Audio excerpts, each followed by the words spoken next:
하나님 말씀 같이 보겠습니다. 창세기 24장 3절과 4절입니다. 창세기 24장 3절과 4절, 구약성경 30페이지에 있습니다.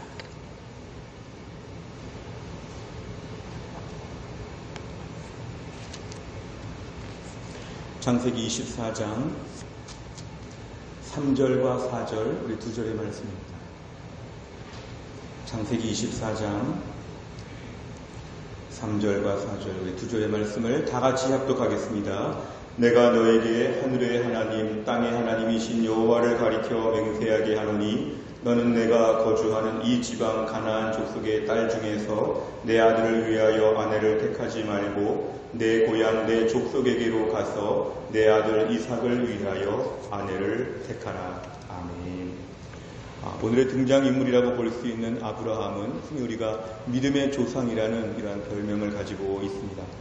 믿음의 조상이라고 하면 흔히 우리는 믿음만 좋은 것처럼 생각할 수가 있습니다. 오늘날로 치면 하나님을 잘 경외하는, 어떻게 보면 주일날 신앙생활 잘하고 교회당에서 신앙생활 잘하고 믿음만 좋은 사람인 것처럼 볼 수 있지만, 우리가 오늘의 말씀을 통해서 이 아브라함의 삶을 보면 그의 믿음은 일상의 삶까지 영향을 미치는, 그의 삶의 전체적인 변화를 주는 그런 믿음이었습니다. 우리가 몸에 이렇게 옷에다가 액세서리 하나를 띄었다가 붙였다가 하는 것처럼 그 정도가 아니라 아예 옷을 통째로 다른 옷으로 갈아입고 외출하는 것처럼 이 아브라함의 삶은 하나님을 믿기 때문에 일부분이 참 믿음으로 무장된 것이 아니라 그 믿음이 전체적으로 삶에 영향을 줘서 아브라함의 삶에는 전체가, 하다못해 일상의 삶조차도 믿음의 삶으로 아브라함이 바뀌었기 때문에 그를 진짜 믿음의 조상이라고 우리가 이렇게 얘기를 합니다. 오늘 창세기 24장을 보면 이제 아브라함은 나이가 많이 들었습니다. 우리가 23장까지 이야기를 보시면 알겠지만 이제 아브라함의 아내 사라가 세상을 떠나게 되었습니다. 127세에 세상을 떠났다고 했고, 아브라함은 10살이 많으니까 137세에 이제 부인을 잃게 되었습니다. 그런데 그때쯤 되면 이제 100세의 아들을 낳은 것이 이삭이었기 때문에 이삭의 나이가 거의 40세쯤이 되었습니다. 아브라함은 이 40살쯤 된 아들 이삭 앞에서 이제 며느리감을 구하고자 하였습니다. 며느리감을 구하고자 하였는데 아브라함 그 일을 준비하면서 자신의 모든 재산을 관리하는 자기 집안에는 늙은 종, 어떻게 보면은 종 중에서 제일 높은 자리에 있는 믿고 맡길 수 있는 책임 있는 종을 아브라함은 불러서 이 일을 지금 지시합니다. 어떻게 지시하냐면은 너는 이 땅에서 우리 며느리감을 구할 수 없다. 내 아들 이삭의 아내는 이 가나안 땅에서는 구할 수 없다. 사실은 아브라함이 지금 이 땅에 이미 살고 있기 때문에 이 땅에서 결혼하는 것은 비교적 쉬운 일이었을 것입니다. 사실 가나안 땅은 당시에 문화적인 모두 발굴이나 유산으로 볼 때는 웬만큼 좋은 도시였습니다. 소돔과 고모라 성을 볼 때 성경은 에덴 동산, 여호와의 동산같이 아름다웠다고 묘사했습니다. 그러니까 이 가나안 땅은 나름대로 화려하기도 했고 많은 문화와 발전이 있었다고 볼 수 있었지만, 아브라함은 이 땅이 하나님을 경외하지 아니하고 음란하고 더러운 도시였기 때문에 아브라함은 이곳에 살고 있으면서도 여기에서는 내 며느리감을 구할 수 없다고 이렇게 판단을 내렸습니다. 창세기 15장 16절에 보면은 이렇게 말씀하십니다. 내 자손은 4대 만에 이 땅으로 돌아오리니 이는 아모리 족속의 죄악이 아직 가득 차지 아니함이니라 하시더니, 하나님이 보실 때 이렇게 컵 안에 물이 들어있는 것처럼 이 가나안 땅 족속들의 죄가 점점점 물이 차오르듯이 점점점 도를 넘어오고 있다는 것인데, 하나님이 심판할 때가 아직은 안 되었다는 것은 지금 계속 물을 채워가고 있다는 것이죠. 일정한 물의 높이가 올라오면 하나님이 다 벌을 내리시는데 그 때가 되기까지 아직 시간이 있다는 것은 지금도 계속 죄를 축적하고 있는 도시, 인간적으로 볼 때는 화려한 도시, 잘 사는 도시, 멋있는 도시였지만 하나님 관점으로 볼 때는 계속 벌 받으려고 죄를 축적해 나가는 무서운 재앙의 땅이라는 것이죠. 그러니까 아브라함은 자기 아들을 이런 데서 아내를 얻도록 그렇게 할 수가 없어서 이 땅에서는 절대로 구할 수 없다. 아브라함은 이렇게 믿음의 판단을 하고 있습니다. 흔히 우리가 예나 지금이나 이 가정의 결혼의 문제나 가정적인 문제들은 매우 중요한데요. 대부분의 우리가 이런 문제를 놓고 볼 때는 세상적인 기준에 따라가기가 참 쉽습니다. 세상적인 기준으로 볼 때 얼마나 집안이 훌륭한가, 얼마나 대단한 명문 가정인가, 재산은 어느 정도이고 직업은 어느 정도이고 얼마만큼의 삶의 수준과 규모가 있는가, 아니면 얼마나 외모가 좋은가, 얼마나 좋은 대학을 나왔는가, 얼마나 좋은 직장이 있는가, 이러면서 계속해서 인간적인 조건들을 많이 따지기가 쉽죠. 이러한 세상적인 조건들을 가지고 우리가 만족하면 사실은 그냥 일을 진행할 수 있는 것입니다. 그런데 오늘 아브라함의 삶을 보면은 그럴 수가 없었다는 것입니다. 내가 결혼 문제, 우리 아들 문제, 가정적인 문제 앞에서도 나는 믿음의 공식을 가지고 여전히 대입하고 있는 것입니다. 내가 일상의 삶에서도 믿음으로 모든 문제를 보고 믿음으로 모든 문제를 풀어간다고 하는 이 가치 기준이 아브라함에게는 분명히 있었다는 것입니다. 사실 아브라함이 어차피 나중에 이 가나안 땅을 차지하게 될 때 하나님이 동서남북의 모든 땅을 다 너와 후손에게 준다고 했으니까 이 땅에서 어차피 주변 사람들과 좋은 관계를 맺으면서 사돈 관계도 맺고 친구 관계도 맺고 이웃 관계도 맺는 것은 아브라함에게 장기적으로는 매우 좋을 수도 있었지요. 이 동네 사람들과 좋은 관계를 맺다가 나중에 이 동네를 다 차지하는 것이 하나님의 축복이라고 한다면 아브라함은 여기서 아내를 맞이하도록 이삭에게 그렇게 시켜야 됐습니다. 그런데 오늘 아브라함은 믿음의 결단으로 그럴 수가 없었다는 것입니다. 다시 우리가 솔로몬 시대를 볼 때 솔로몬의 가장 이렇게 망가지고 솔로몬이 나중에 믿음의 배신을 한 것처럼 바뀌게 된 가장 결정적인 이유는 뭐냐면 그의 정략적인 결혼 때문에 그렇습니다. 이 솔로몬 왕이 사실은 주변의 좌우의 많은 나라들과 다 사돈관계를 맺었죠. 그러니까 다 서로 결혼관계, 사돈관계를 맺으니까 서로 침략해오지 않겠지. 여기 지금 자기 아들이 와 있는데 여기 자기 딸이 와 있는데 전쟁을 벌일 수가 없다. 이러면서 어떤 정치적인 목적의 결혼들을 많이 했죠. 사실은 고대 근동 아시아나 우리나라 많은 지역에서도 이런 식의 왕가들의 결혼식이 있죠. 그렇게 되면 좋은 관계를 맺으니까 안정적인 그런 모든 삶이 이루어질 것이다. 실제로 보면 그러면서 나중에 이것이 신앙적인 타락으로 다 번지게 되었습니다. 하나님이 도와주심보다는 정략적인 결혼이 우리를 지켜줄 것이다. 이러한 식의 사고방식은 사실은 믿음을 버리는 쪽이 되었기 때문에 결과론적으로 안 좋았습니다. 그러니까 오늘 어떻게 보면 아브라함은 이 땅에서의 지금 결혼을 성사시키고 이 땅의 사람들과 좋은 관계를 맺게 될 때 더 유익한 점이 많았을 수도 있지만 아브라함은 믿음의 사람으로서 그렇게 할 수가 없었다는 것입니다. 오늘 본문의 4절 이하를 보면은 이제 이 땅에서 아내를 취하지 못하도록 한 다음에 자기 고향 하란 땅으로 가라고 합니다. 자기 종을 하란 땅으로 보낸다는 것인데요. 이 하란은 그래도 아브라함의 자신의 친척들이 살고 있다고 하는 지역으로 여기보다는 낫다고 생각하는 것입니다.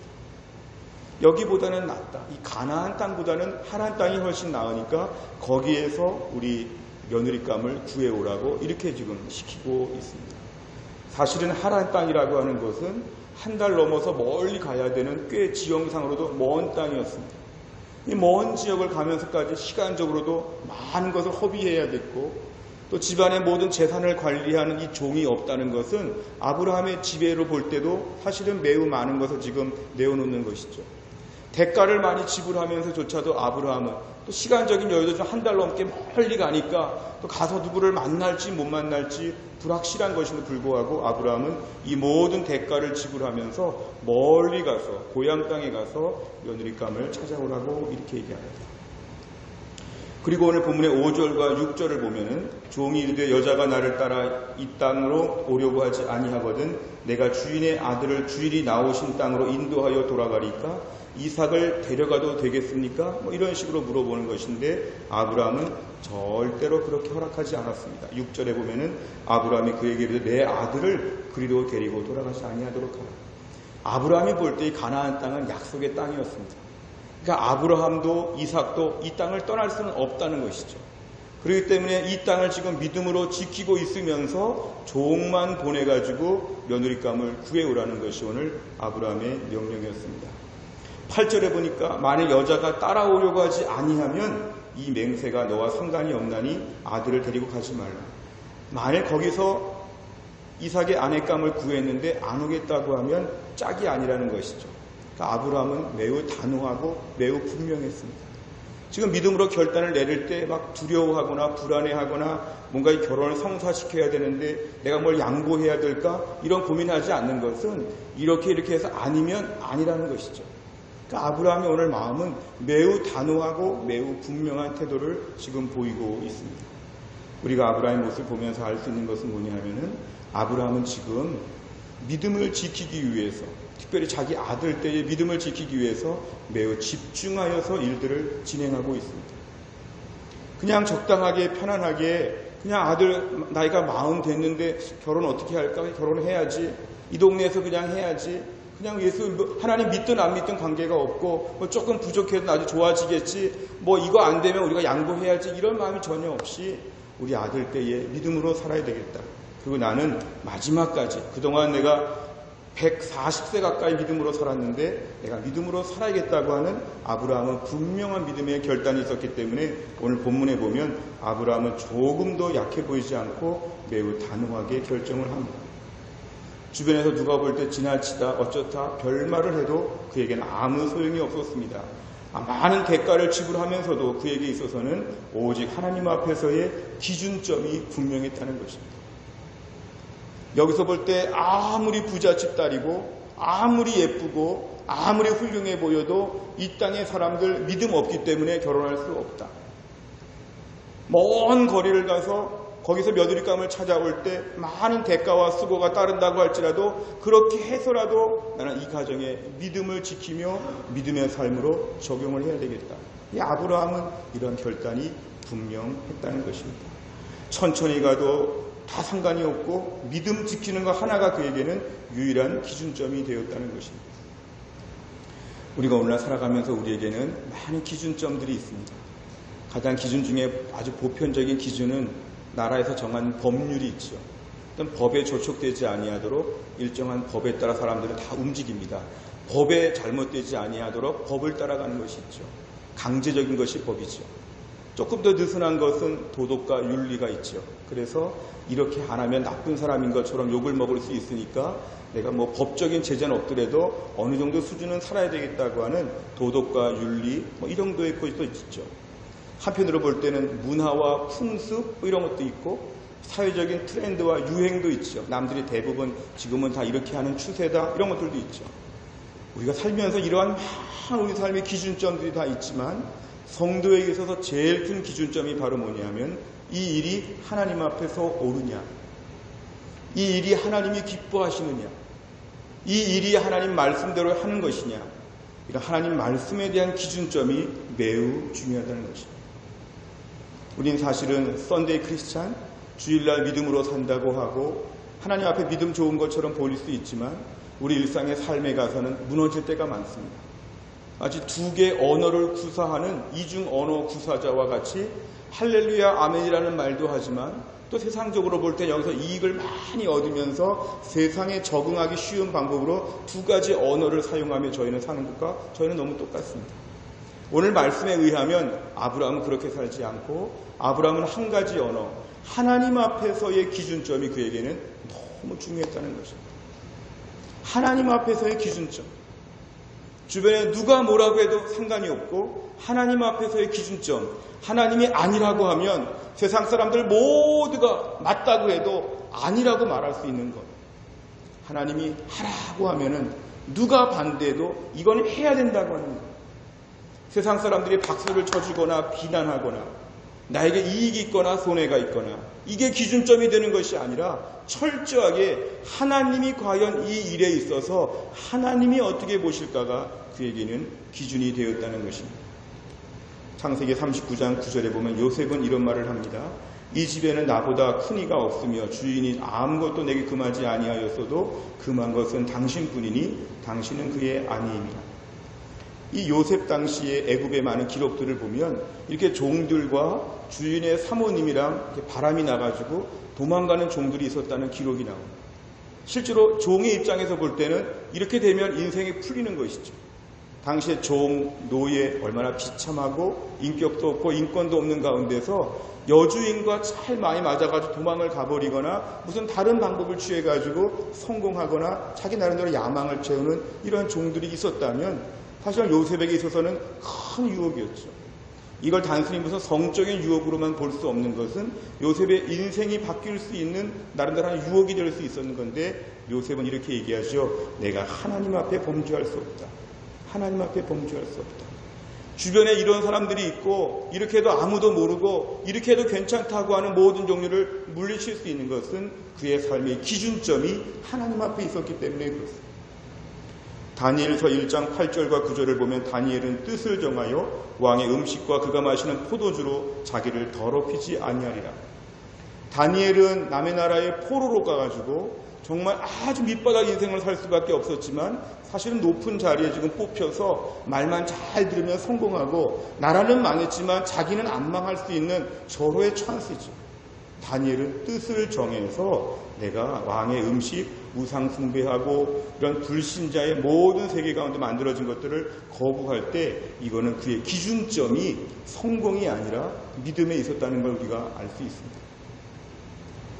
히브리서 11장 25, 26절을 보면 믿음으로 모세는 장성하여 바로의 공주의 아들이라 칭함받기를 거절하고 도리어 하나님의 백성과 함께 고난받기를 잠시 죄악의 낙을 누리는 것보다 더 좋아했다.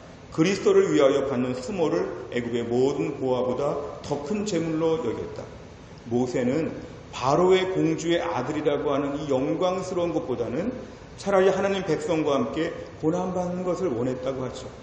이건 뭐냐면 그의 삶의 기준점이 호의롭게, 호화롭게, 호의호식하며 사는 것이냐, 그 기준점이 믿음으로 사느냐, 하나님 말씀에 순종하느냐, 하나님을 기쁘시게 하느냐, 기준점이 그는 너무 달랐다는 것이죠. 만약에 마음의 기준점이 엉뚱한 사람이었으면 바로의 공주의 아들의 자리를 꿰어차고 평생 거기서 있는 것이죠. 하나님 백성과 함께 고난받는 거, 이거 싫어하는 것이죠. 왜냐하면 고난이기 때문에. 그냥 일단 잘 살고 보는 것이고 일단 성공하고 보는 것이죠. 모세는 그렇게 하지 않았고 수모를 겪고 고난을 받는 것을 오히려 받아들였다는 것이죠. 이게 바로 뭐냐면 모세의 삶의 기준점이 하나님 앞에 있었다는 것입니다. 저는 교회 사역하면서 가끔 이런 간증들을 듣는데요. 성공이 보장된 직장을 버리고 믿음으로 하나님을 섬기기 위해서 많은 대가를 지불하는 분들을 봅니다. 내가 이 직장에 들어가면 나에게 많은 것이 보장되어 있지만 이 직장에서 나에게 기본적인 신앙생활을 못하게 한다. 내가 이 직장에서 돈은 많이 버는데 믿음은 많이 잃어버릴 것 같다. 그럼 나는 돈보다 믿음이 중요한데 돈은 잠깐이고 믿음은 영원한데 돈은 나에게 이 땅에서 잠깐이지만 이 믿음은 나 영원한 세계를 주관하는 것인데 나는 그럴 수 없다. 과감하게 월급을 뚝뚝 자르면서까지도 믿음으로 결단한 분들의 이야기를 저는 신방하면서 많이 듣습니다. 어떤 경우 회사에서 적당하게 거짓말도 하고 막 그냥 설렁설렁 이렇게 하면서 그냥 승승장구하고 칭찬받고 인정받고 그럭저럭 잘 살아가는 이런 사람들이 있지만 나는 믿음으로 그럴 수가 없다고 분명하게 말하는 것. 세상 문화가 기준점이 아니고 야망이 기준점이 아니고 하나님 말씀이 기준점이기 때문에 용기 있게 그렇게 결정을 내린다는 것입니다. 내 인생의 많은 부분, 이게 신앙생활에 방해가 되나 유익이 되나, 이것이 하나님께 영광이 되나 하나님께 영광 가리우는 것인가, 이것이 내 신앙생활 더 잘하는 것이냐 더 못하는 것이냐, 여기에 대한 치열한 고민과 치열한 몸부림이 우리 마음에 과연 얼마나 있는가.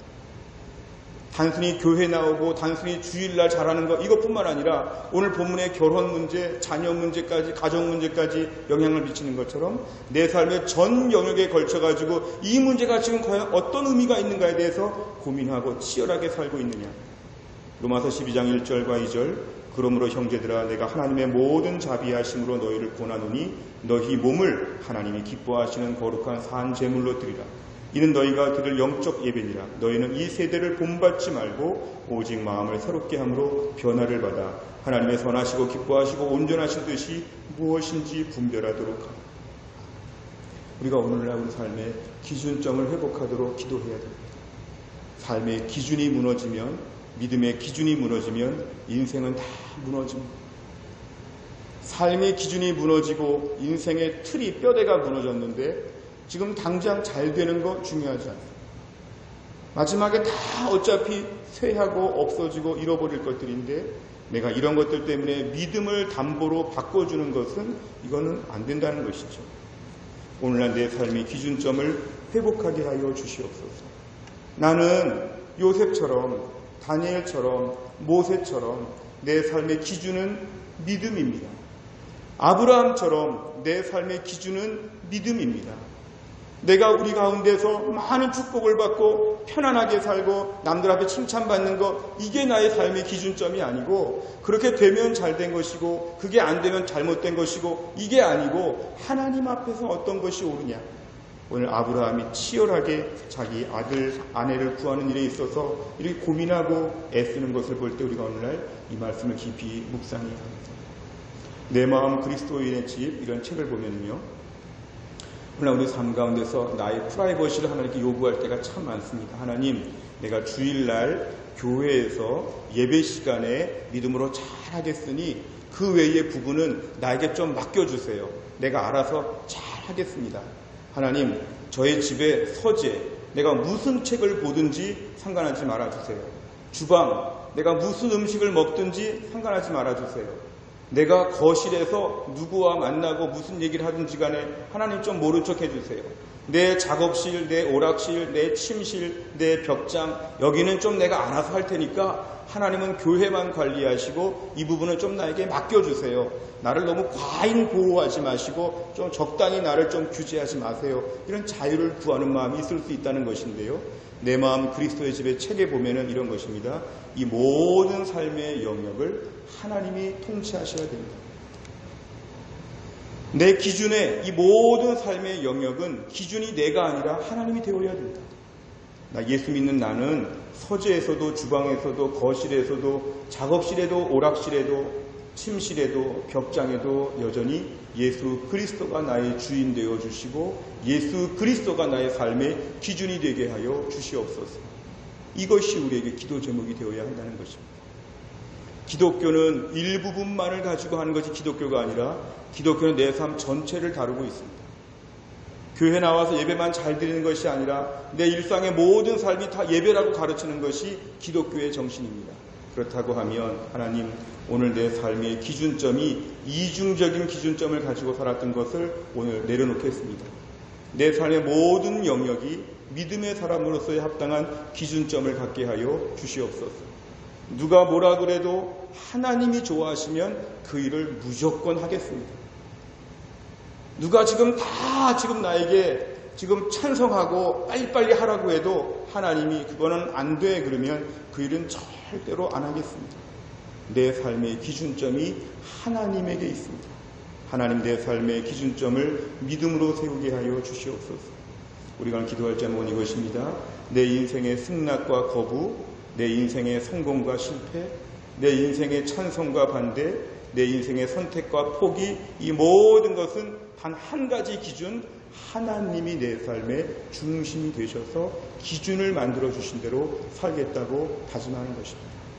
우리가 오늘 말씀 앞에서 하나님, 내 삶의 기준점을 하나님께 두겠습니다. 이렇게 믿음의 고백을 하고 우리 삶이 실제로 모든 일을 믿음 안에서 재편성할 수 있기를 주의 이름으로 축원합니다. 기도하겠습니다. 아버지 하나님, 감사합니다. 오늘 저희가 주 앞에 나와서 하나님 말씀을 듣고 함께 기도하게 하신 하나님, 우리의 삶의 기준점이 여러 개가 많았습니다. 무엇보다 오늘 말씀 앞에 아브라함은 아들의 문제, 결혼의 문제, 가정적인 문제까지 일상의 삶에까지도 철저하게 믿음이 기준점이 되어서 그 믿음에 합당하게 판단하여서 일을 추진하는 것을 보며 저희들은 그렇지 못했음을 돌아보며 회개합니다.